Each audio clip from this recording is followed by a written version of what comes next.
State exam का result आया था आज से कुछ एक दो दिन पहले उसके संबंध में मैंने बताया था कि एलपीटी के जो लैंग्वेज प्रोफिशिएंसी टेस्ट के बारे में मैं वीडियो में कुछ क्लियर करूंगा कि आखिर ये क्या है। तो सबसे पहले देख लीजिए कि जो हमारा एडवर्टीजमेंट में निकला था वो आखिर ये क्या है। तो तो सबसे पहले देख लीजिए कि जो हमारा एडवर्टीजमेंट में निकला था वो क्या था। पहले एक बार ध्यान से देख लेंगे। यहाँ दिया है कि LPT will be qualifying type. ठीक है, ये एलपीटी जो होगा वो क्वालिफाइंग टाइप होगा और candidate selected online test will be go undergo LPT will conducted in official language local language of the state concern. ठीक है, और यहाँ एक और चीज, अगर आपने इस एग्जाम में अगर क्वालिफाई नहीं किया इन दैट केस तो ऐसा है कि आप जो है कि ऑलरेडी जो है कि डिस्क्वालीफाई माने जाएंगे। आपको ये एग्जाम क्वालिफाई करना ही है किसी भी सूरत में, नहीं तो आप डिस्क्वालीफाई होंगे। ठीक है, उसके बाद देख लीजिए कि ये जो एनेक्स्चर लगाया था वो क्या है। दरअसल इस एनेक्स्चर का मतलब ये है, इस एनेक्स्चर का ये हुआ कि आपको जिस जिस रीजन आप हैं वहां का लैंग्वेज आना चाहिए। देखिए एलपीटी टेस्ट है क्या, इसको एक सीधे शब्दों में समझ लीजिए। सब मतलब ज्यादा इसको मतलब ज्यादा बड़ा नहीं करते हुए सीधा शब्दों में समझा देता हूं, आप डायरेक्ट समझ लीजिएगा। सपोज कीजिए आप दिल्ली से हैं। ठीक है, आप दिल्ली से हैं, दिल्ली में ही आपका घर है, परमानेंट एड्रेस है या जो भी है सब कुछ है। ठीक है, और आपको जो है कि बेंगलोर पोस्टेड कर दिया सपोज। ठीक है, बेंगलोर पोस्टेड कर दिया और बेंगलोर में चलता है कन्नडा। ठीक है, कन्नडा लैंग्वेज जो है कि बेंगलोर में चलता है। अब आप क्या करेंगे, आप अगर वहां लोगों से जाते हैं, मिलते हैं, लोग के साथ, कस्टमर के साथ डीलिंग होता है आपका, सपोज जो भी क्लाइंट्स आएंगे तो आप उनको कैसे डील कीजिएगा। इस केस में आपको वहां का लोकल लैंग्वेज आना चाहिए। बस यही इसका मेन मोटो है कि अगर आपको वहां का लैंग्वेज आता है तो कोई प्रॉब्लम नहीं है और आपको इस हालत में आपको इसको टेस्ट पास करने में कुछ दिक्कत भी नहीं होगा। टेस्ट क्या है मैं उसके बारे में बताऊंगा आगे। उसको टेस्ट को पास करने में कोई प्रॉब्लम नहीं होगा कि आपको ये पूछा जाएगा कि ठीक है आपको लिखने आता है, बोलने आता है, चीजों को पढ़ने आता है, समझने आता है, दैट्स ऑल।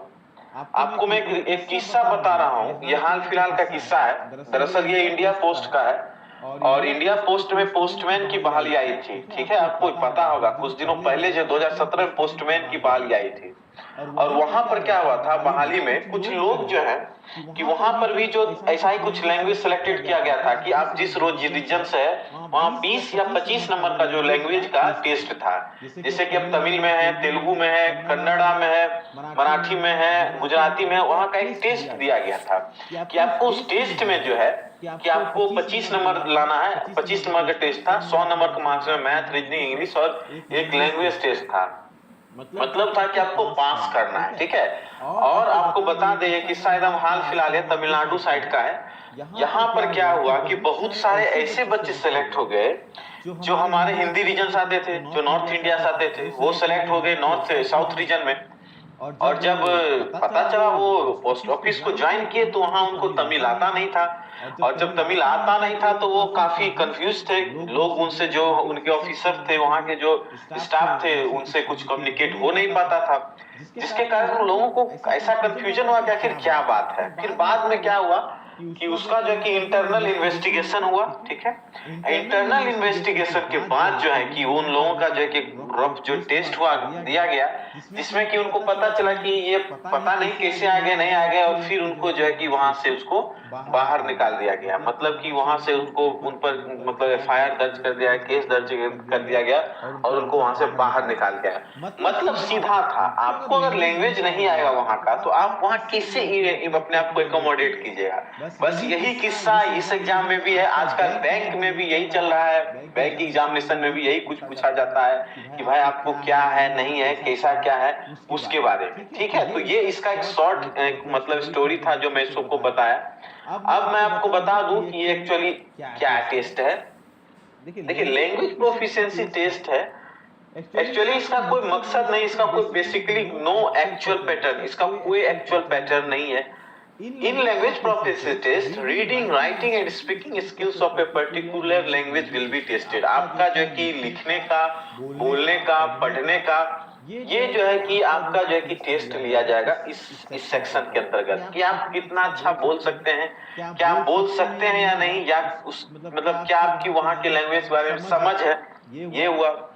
उसके बाद there will be done through various exercise like for reading you can be asked to read a newspaper article in that language. आपको ऐसा हो सकता है कि इस एग्जाम के थ्रू आपको किसी न्यूज़पेपर का आर्टिकल भी दे दिया जाए जिसको पढ़ना हो, या राइटिंग करके पूछ दिया जाए कोई रैंडम टॉपिक उस लैंग्वेज से, या फिर कोई कॉम्प्रिहेंशन से आपको क्वेश्चंस मिल जाए, कुछ टेस्ट कर दिया जाए कि आप बताइए आपको इस कॉम्प्रिहेंशन लैंग्वेज में मतलब क्या आता है, नहीं आता है, कैसे है, बताइए कुछ।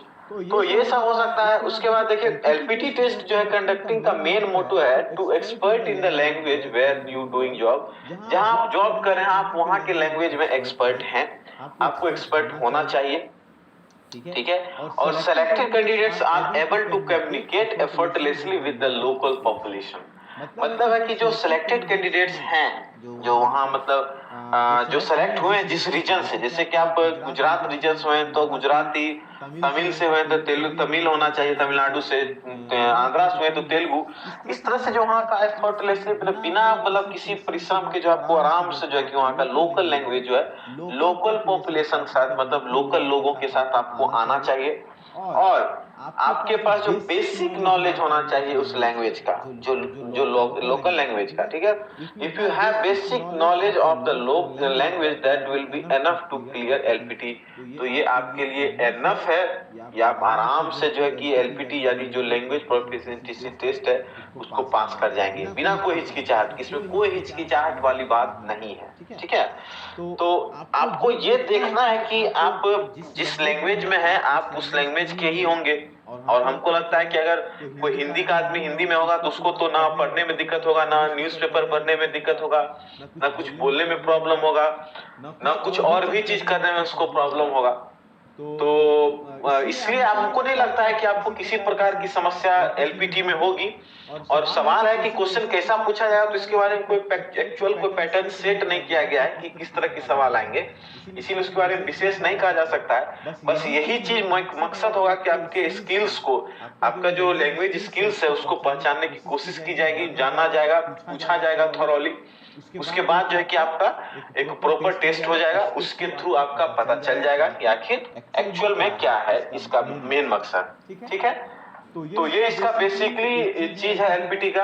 और उसके बाद बहुत सा कमेंट्स में पढ़ रहा था कि इसका कट ऑफ नहीं आया और बहुत सा चीज था। एक्चुअली देखिए मैं आपको बता दूं, एक बात क्लियर कर दूं कि इसका जो एलपीटी टेस्ट हुआ है, इस जो होगा या आगे प्रोसीजर होगा, आपको इसमें जो है कि मार्क्स भी डिक्लेयर किया जाएगा। आपको मार्क्स भी इसके डिक्लेयर किए जाएंगे, आप कितने सिक्योर किए हैं, कितना आपने मार्क्स सिक्योर किया है और कितना नहीं किया वो भी आपको बताया जाएगा, इसके लिए निश्चिंत रहिए।